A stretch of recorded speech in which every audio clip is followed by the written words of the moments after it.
Let's call this what it is. If Shadeur Sanders was white, if Shadeur Sanders' father was a random truck driver and not Neon Dion and not Prime Time, you would not hear even a tenth of the stuff that is getting brought up about his personality, his character, his attitude leading up to this draft. Call it what it is. The NFL and its good boy network of coaches and owners and personnel cannot stand the concept of a young, confident, brash, black quarterback explaining to everybody that he knows his worth and doesn't need to impress anybody in order to be drafted. So naturally, they're going to find any and every reason to try and take this kid down a notch. You see, when Josh Rosen before his draft came out and said every team that passed on him would regret it, and when the Mannings came out and made sure that Eli would under no circumstances go to San Diego, they chalked that up to confidence in making a smart business decision. When Shadeur Sanders comes out and lets it be known that he knows his worth as a player, and his pops comes back out and says that he believes fully in his son's ability to be a great quarterback, no, we can't have that. That's overdoing it. That's doing too much. And it doesn't take a rocket scientist to figure out why that is. That's called racism. So you see, because we in the NFL, Shadeur Sanders, are so insecure about the way you carry yourself and the way you believe in yourself, we now have to find every and any reason to try and trash your abilities on the field to make it seem like you aren't that great. And this is nothing new, because Bill Polian came out before Lamar Jackson's draft and said he should convert to a wide receiver, but he wasn't asking Josh Allen to do that before the draft. The guy threw for over 3,900 yards last year, had a QBR of over 160, 35 touchdowns to 8 interceptions. What exactly are we talking about here that he can't play? How does this make him trash? Why do we have to make the kid seem like a bum? Does it mean that it's a guarantee Shadeur Sanders is going to pan out, that he's going to be a franchise quarterback? Does it mean he's going to be a star? No. However, I do know this. Dak Prescott is getting paid at least 35 plus million a year to be a B-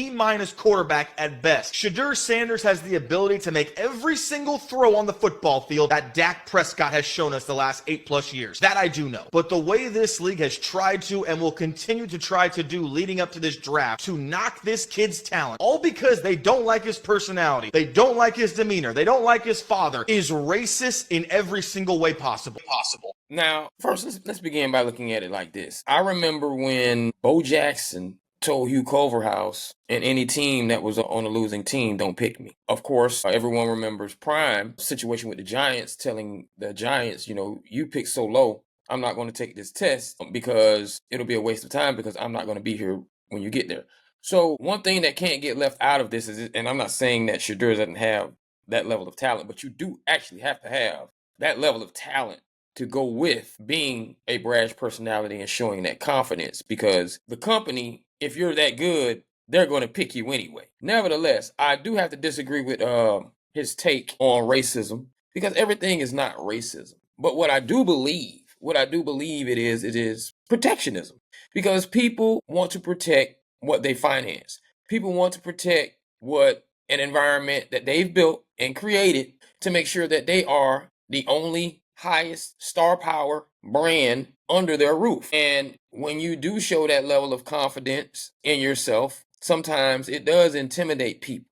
Nevertheless, as a financier, it is up to me to say to myself, I want that in here or not. And sometimes when the talent itself is greater than your level of insecurity for what you may have to do to play second tier to someone who has a bigger star than you to bring you more revenue, they'll overlook that. That level of protectionism was in it when Tiger Woods, right before his first tournament, the guy was interviewing Tiger Woods, and Tiger Woods said, hey, I want to win this championship. I'm going to win. And he was like, Tiger, you're too young. You need to settle down and just make sure you humble yourselves a little bit before you believe you're going to go out and go on tour and just start winning championships, because golf is too hard. I understood in hindsight where the guy was coming from, because golf is too hard. But then again, we do see what Tiger Woods did in his career. They do this all the time. But like I said, I do believe it's not racism. I totally disagree with the word racism, and I believe we do use that word a little bit too much. But it definitely is protectionism.